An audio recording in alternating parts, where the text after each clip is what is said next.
हर हर महादेव भक्तों। सोमवार व्रत कथा। भगवान शिव शीघ्र प्रसन्न होने वाले और बहुत ही भोले स्वभाव के माने जाते हैं, इसलिए तो उन्हें भोलेनाथ कहा जाता है। माना जाता है कि शिव जी को प्रसन्न करने और उनकी कृपा पाने के लिए किसी कठिन अनुष्ठान की आवश्यकता नहीं होती। वो अपने भक्त की सच्ची श्रद्धा से की गई आराधना से खुश हो जाते हैं। सोमवार का व्रत रखने व इस दिन से जुड़ी कथा का पाठ करने से जातक के घोर संकट भी कट जाते हैं। बहुत समय पहले की बात है, किसी नगर में एक साहूकार रहता था। उसका घर धन धान्य व सभी सुख सुविधाओं से भरा हुआ था। बस कमी थी तो एक संतान की। संतान पाने के लिए साहूकार हर सोमवार को उपवास रखता और शिव मंदिर जाकर पूरी आस्था से शिव पार्वती की पूजा अर्चना करता था। उसकी अटूट भक्ति से माँ पार्वती प्रसन्न हुई और भगवान शिव से निवेदन करने लगी, हे स्वामी, आप तो अपने भक्त की पुकार शीघ्र सुन लेते हैं, कृपया साहूकार पर भी दया करें और उसकी मनोकामना पूर्ण करें। माता पार्वती की विनती सुनकर भगवान शिव कहने लगे, हे देवी, हर प्राणी को अपने अच्छे बुरे दोनों कर्मों का फल भोगना ही पड़ता है, यही इस संसार की रीत है। ये सुनकर पार्वती जी साहूकार की मनोकामना पूर्ण करने के लिए शिव जी से हट करने लगी। बहुत समझाने पर भी जब माता पार्वती न मानी तो शंकर भगवान ने साहूकार को संतान प्राप्ति का वरदान दिया, किंतु उन्होंने कहा कि ये बालक अल्पायु होगा और मात्र 12 वर्ष तक ही जीवित रह सकेगा।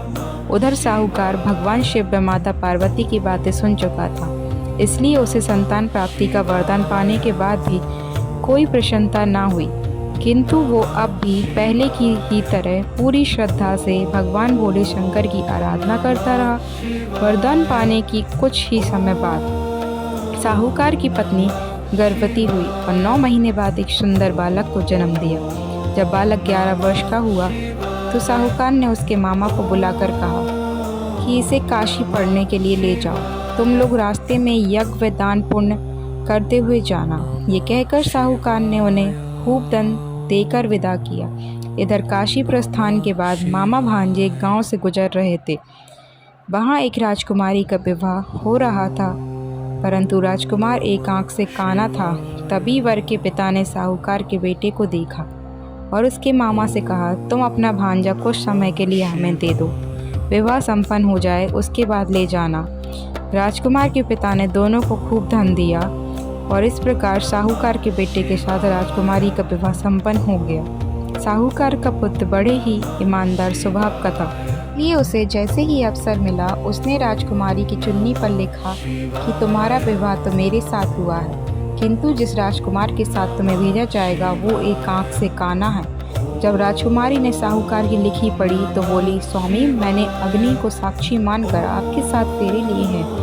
अब मैं आपके अलावा किसी और को अपना पति स्वीकार नहीं करूंगी। पत्नी की बात सुनकर साहूकार के बेटे ने कहा, ऐसा मत कहो, मैं अल्पायु हूँ, कुछ ही दिनों में 12 वर्ष की आयु होते ही मेरी मृत्यु निश्चित है। लेकिन पत्नी ने कहा, जो भी मेरे भाग्य में लिखा होगा वो मुझे स्वीकार है। राजकुमारी ने ये बात अपने माता पिता को बताई। इस पर राजा बहुत क्रोधित हुआ। उन्होंने अपनी पुत्री को उस राजकुमार के साथ विदा किए बिना ही बारात वापस लौटा दी। उधर साहूकार का बेटा व उसके मामा काशी पहुँचे। वहाँ जाकर दोनों ने कई यज्ञ अनुष्ठान किए और साहूकार के बेटे ने विद्या ग्रहण करना शुरू किया। जिस दिन बालक 12 वर्ष का हुआ उस दिन भी मामा भांजे दोनों यज्ञ करने जा रहे थे, किंतु अचानक साहूकार के बेटे की तबीयत बिगड़ने लगी। उसने अपने मामा से कहा, मामा, मेरी तबीयत कुछ ठीक नहीं लग रही है। ये सुनकर मामा ने उसे अंदर जाकर आराम करने को कहा। बालक अंदर जाकर आराम करने लगा, किंतु आज ही के दिन उसकी मृत्यु निश्चित थी। अतः कुछ ही समय में उसके प्राण निकल गए। भांजे की मृत्यु होने पर मामा विलाप करने लगे। संयोगवश उसी समय भोलेनाथ व पार्वती जी उसी रास्ते से जा रहे थे। माता पार्वती ने शिव जी से कहा, हे स्वामी, ये करुण स्वर किस ओर से आ रहा है, मुझसे यह सहन नहीं हो रहा है, कृपया आप इस व्यक्ति के कष्टों का निवारण करें। पार्वती की विनती सुनकर जब भगवान शिव मृत बालक के पास पहुँचे तो देखा कि ये तो उसी साहूकार का पुत्र है जिसका जन्म मेरे वरदान स्वरूप हुआ था और अब इसका जीवन पूरा हो चुका है। माता पार्वती दुखी होकर कहने लगी कि प्रभु, इस बालक को मृत देखकर इसके माता पिता वियोग में अपने प्राण त्याग देंगे, इसलिए कृपया आप मेरी विनती सुने और इस बालक को जीवन दान दें। पार्वती जी के निवेदन पर भोलेनाथ ने उस बालक को जीवन दान का वरदान दिया। शंकर जी के आशीर्वाद स्वरूप बालक फिर से जीवित हो गया। उसने अपनी शिक्षा पूरी की और अपने मामा के साथ नगर लौट पड़ा। दोनों चलते चलते उस नगर में पहुंचे जहां राजकुमारी के साथ बालक का विवाह हुआ था। बाहर पहुंचकर उन्होंने एक यज्ञ का आयोजन किया जिसमें उस नगर के राजा यानी राजकुमारी के पिता भी शामिल हुए। उन्होंने साहूकार के बेटे को देखते ही पहचान लिया और महल में ले जाकर उसका खूब आदर सत्कार किया। इसके बाद राजा ने अपनी पुत्री को बालक के साथ विदा कर दिया। इधर साहूकार पति पत्नी कई दिनों से भूखे प्यासे रहकर बेटे के वापस आने की राह देख रहे थे। उन्होंने निश्चय किया था कि यदि उनके बेटे की मृत्यु हो जाएगी तो वो भी प्राण त्याग देंगे। लेकिन उसी साथ भगवान भोलेनाथ साहूकार के सपने में आए और कहा, हे साहूकार, मैंने तेरे सोमवार के व्रत करने और व्रत कथा सुनने से प्रसन्न होकर तेरे पुत्र को पुनः जीवन दान दे दिया है। बेटे के जीवित होने का समाचार पाकर दंपति बहुत खुश हुए और भगवान शिव पार्वती को बारंबार प्रणाम किया। बोलो शिव शंकर भगवान की जय।